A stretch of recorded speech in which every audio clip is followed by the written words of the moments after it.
Ok.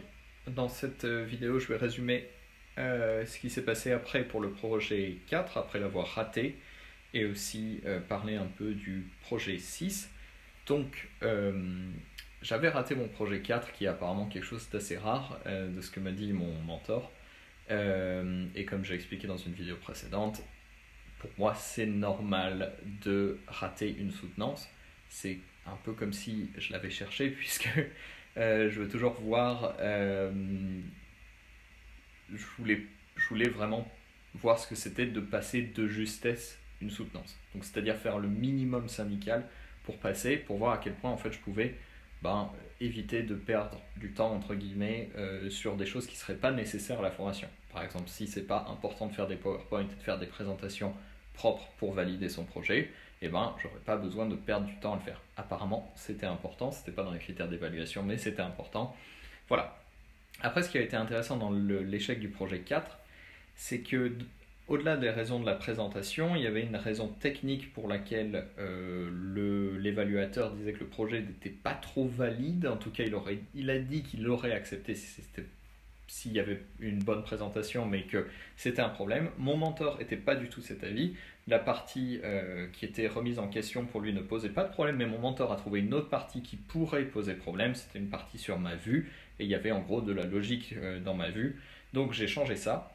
Et entre-temps, avant de repasser ma soutenance avec un nouvel évaluateur, j'ai demandé à Open Classroom, en fait, voilà ma soutenance, ce qui s'est passé. Et je leur ai demandé comment ça se fait, en gros, que la présentation soit pas dans les critères d'évaluation, qu'il y ait que des critères d'évaluation technique. Si la qualité de ma présentation, dans le sens où j'ai fait des bons slides, des bons PowerPoint, est un problème qui peut euh, me faire rater ma soutenance, pourquoi est-ce que c'est pas explicitement indiqué dans les critères d'évaluation? En gros, au lieu de me répondre à ma question, ils ont envoyé la vidéo de ma soutenance à quelqu'un qui est expert des soutenances techniques ou quelque chose comme ça, qui a fait tout un compte rendu détaillé.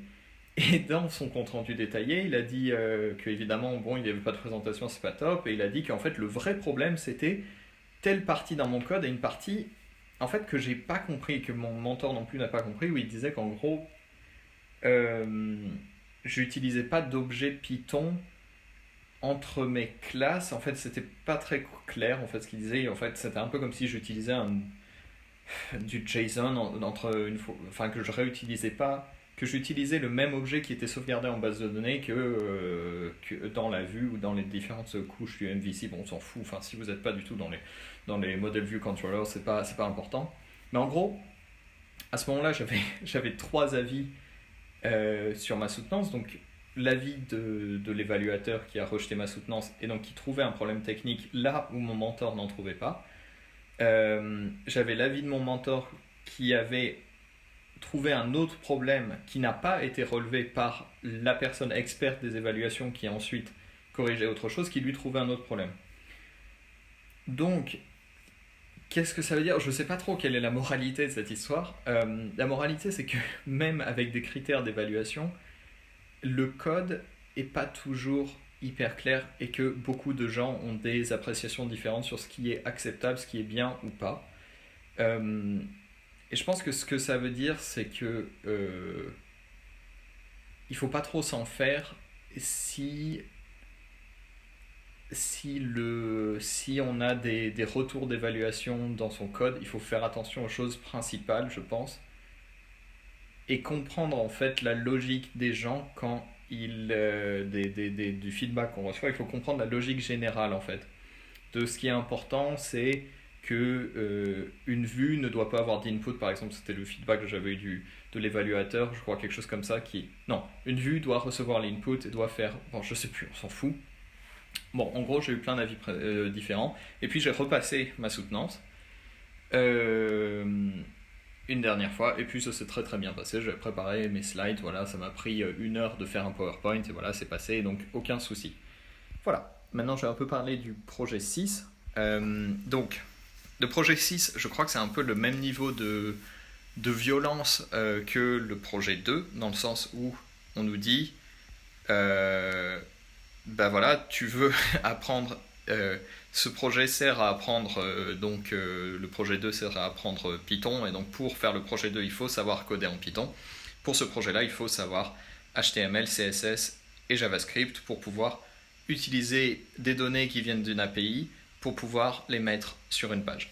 Donc, en gros, pour faire ce projet, il faut connaître HTML, CSS, JavaScript. J'ai déjà beaucoup fait de projets en HTML, CSS et JavaScript. J'ai fait beaucoup de projets. J'ai fait des projets avec Vue et des choses comme ça. J'ai beaucoup bossé là-dessus.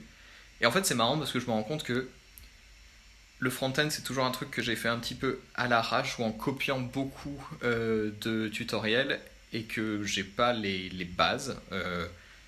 En tout cas, c'est-à-dire que dans le front-end, j'ai l'impression que les bases, que de vraiment coder en pur JavaScript et en HTML, CSS sans utiliser de jQuery, sans utiliser de Bootstrap, sans utiliser de framework comme Vue ou React, c'est tellement rare que pour moi c'était comme si j'en avais jamais fait, puisque quand je codais en Vue, j'avais pas du tout l'impression d'utiliser les mêmes logiques que dans ce projet. Donc c'est un projet qui me paraissait très simple, et j'ai passé un temps fou dessus.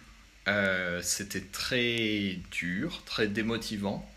Surtout que j'ai passé, je pense, entre 20 et 30 heures à faire marcher un carrousel où je croyais que dans le projet, en fait, on doit faire des carousels comme sur Netflix. Donc, c'est-à-dire qu'on a des films qui s'affichent, puis on doit les faire défiler. Et moi, je pensais qu'il fallait monter tous les films, donc c'est-à-dire 1000, 2000, 10 000 films, et pouvoir les faire défiler, en fait.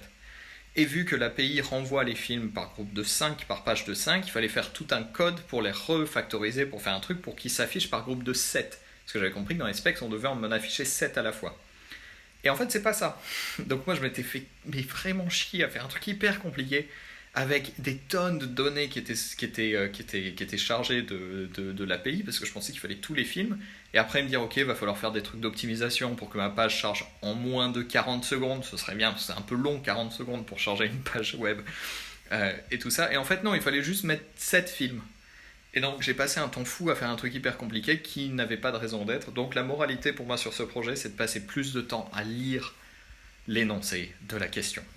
Voilà, donc si ça peut aider quelqu'un qui veut faire cette formation, lisez bien, comprenez bien ce qu'ils veulent, parce que ça peut faire gagner beaucoup de temps et éviter de se prendre la tête avec des trucs qui ne sont pas demandés.